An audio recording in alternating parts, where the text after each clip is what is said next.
ड्रामे के अगले एपिसोड में आप देखने वाले हैं कि मुस्तफा और शर्जीना घर छोड़ देते हैं क्योंकि जितनी इंसल्ट उनकी रुबाब ने की है और जिस तरह से उनके बाबा ने उसके मुंह पर थप्पड़ मारा है वो नाकाबिले बर्दाश्त है। मुस्तफा काफी ज्यादा इमोशनल होता है। आगे आप देखेंगे कि शर्जीना मुस्तफा को हौसला देती है। वो कहती है कि मुस्तफा, आपको एक दिन जरूर मालूम होगा कि रुबाब जैसी लड़की ने तुम पर इस तरह का घटिया इल्जाम लगाया है। मुस्तफा उससे कहता है कि शर्जीना, मुझे सिर्फ और सिर्फ तुम्हारी परवाह है, मुझे इस चीज की परवाह नहीं थी कि वो लोग मुझ पर इल्जाम लगा रहे हैं। बात तो ये है कि इसमें तुम्हारी भी इंसल्ट की गई है। तुम्हारी इंसल्ट मैं बर्दाश्त नहीं कर सकता। इसी वजह से ही मुस्तफा और शर्जीना ने घर छोड़ दिया है। वो दोनों मिलकर स्ट्रगल करने वाले हैं। मुस्तफा शर्जीना से कहता है कि सिर्फ तुम ही हो जिसने मुझसे कुछ एक्सपेक्ट किया है। बचपन से लेकर आज तक कभी भी किसी ने मुझसे कुछ एक्सपेक्ट नहीं किया है। हर किसी को यही लगता रहा कि मुस्तफा कुछ नहीं कर सकता, लेकिन जिसके पास शर्जीना जैसी बीवी हो जो अपने शोहर का इस हद तक हौसला बढ़ाती हो तो इससे बड़ी नेमत कोई नहीं हो सकती। अब अदील जो शर्जीना पर भी नजरें जमाए हुए था,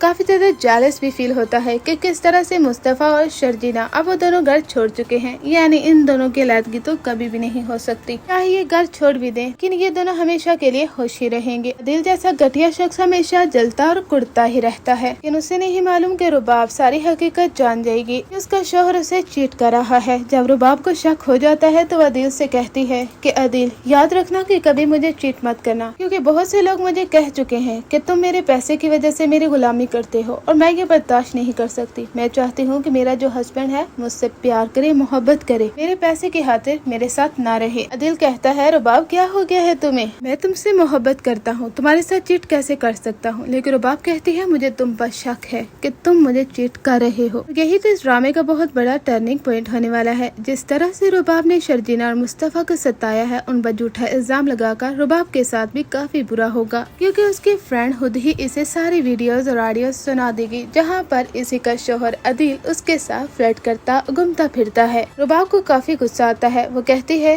कि तुम ऐसे कैसे कर सकती हो? मेरे ही शौहर के साथ मिलती जुलती हो, उसके साथ बातें करती हो, मेरी बचपन की दोस्त होकर तुम मेरे साथ ऐसा कैसे कर सकती हो? लेकिन वो उसे कह देती है कि तुमने क्या कहा था कि तुम्हारा शौहर तुमसे मोहब्बत करता है, तुम्हारी बहुत केयर करता है, तुम्हारी पसंद की शादी है, तुम मुझसे झूठ क्यों बोलती रही? अपने स्टेटस को बुलंद करने के लिए मेरे साथ ऐसा क्यों किया तुमने? तुम्हें तुम्हारी औकात याद दिलानी जरूरी थी रुबाब। अब तुम्हारा शौहर मुझसे मोहब्बत करता है। रुबाब का गुस्सा तो सब लोग जानते ही हैं। वो गुस्से से आग बगला अपने घर वापस चली जाती है। इधर अदिल अपने माँ बाप को लेकर वहाँ पर आता है तो रुबाब कहती है कि अपने माँ बाप को लेकर यहाँ से चले जाओ, किसने इजाजत दी है कि तुम यहाँ पर आओ? अदिल कहता है कि मेरे माँ बाप की इंसल्ट मत करो रुबाब। रुबाब कहती है कि तुमने जो मेरी इंसल्ट की है इसके बारे में तुम्हारा क्या ख्याल है? तुम जैसा घटिया शख्स, शर्जीना बिल्कुल सही कहती थी, तुम मेरे पैसे की वजह से ही मेरी गुलामी करते हो।